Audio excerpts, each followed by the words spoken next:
Tegas, pesan Benyamin Netanyahu bagi dunia.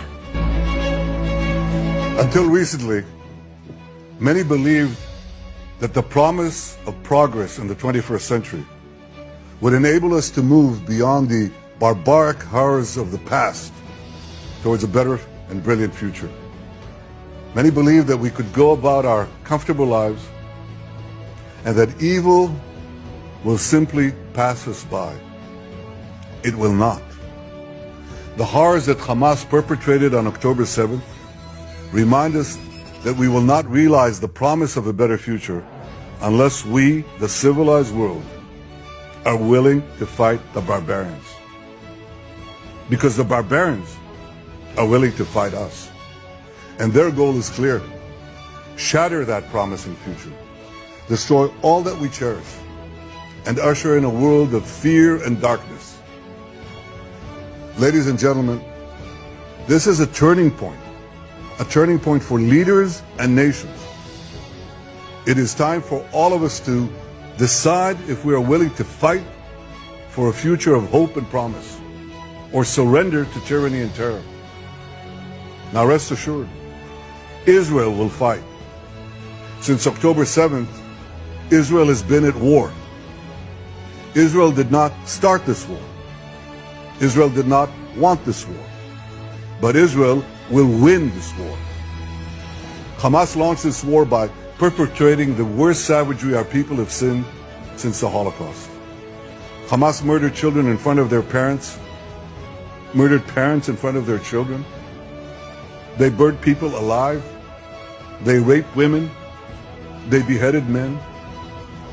They tortured Holocaust survivors. They kidnapped babies.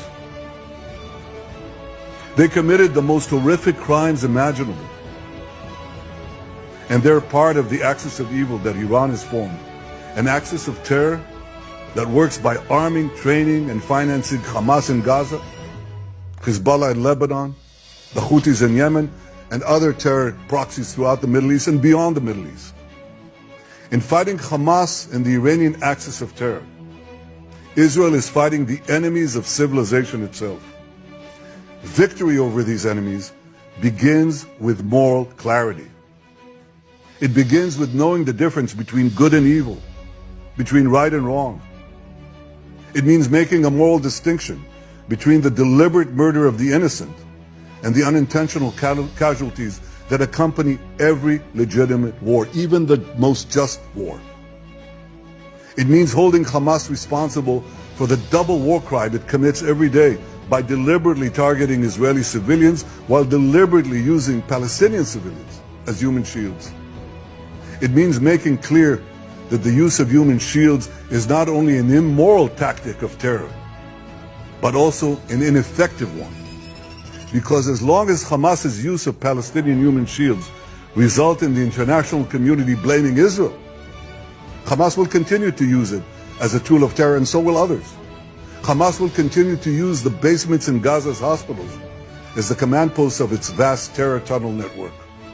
It will continue to use mosques as fortified military positions and weapon depots.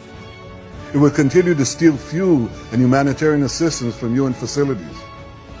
While Israel is doing everything to get Palestinians, civilians, out of harm's way, Hamas is doing everything to keep Palestinian civilians in harm's way. Israel urges Palestinian civilians to leave the areas of armed conflict, while Hamas prevents those civilians from leaving those areas at gunpoint. Hamas is also preventing foreign nationals from leaving Gaza altogether. And most despicably, Hamas is holding over 200 Israeli hostages, including 33 children, holding them, terrorizing them, keeping them as hostages. Every civilized nation should stand with Israel in demanding that these hostages be freed immediately and freed unconditionally. I want to make clear Israel's position regarding a ceasefire. Israel will not agree to a cessation of hostilities with Hamas after the horrific attacks of October 7th. Calls for a ceasefire are calls for Israel to surrender to Hamas, to surrender to terrorism, to surrender to barbarism. That will not happen. Ladies and gentlemen, The Bible says that there is a time for peace and a time for war. This is a time for war, a war for our common future. Today we draw a line between the forces of civilization and the forces of barbarism. It is a time for everyone to decide where they stand. Israel will stand against the forces of barbarism until victory. I hope and pray that civilized nations everywhere will back this fight. Because Israel's fight is your fight. Because if Hamas and Iran's axis of evil win, you will be their next target. That's why Israel's victory will be your victory. But make no mistake, regardless of who stands with Israel, Israel will fight until this battle is won, and Israel will prevail. May God bless Israel, and may God bless all those who stand with Israel.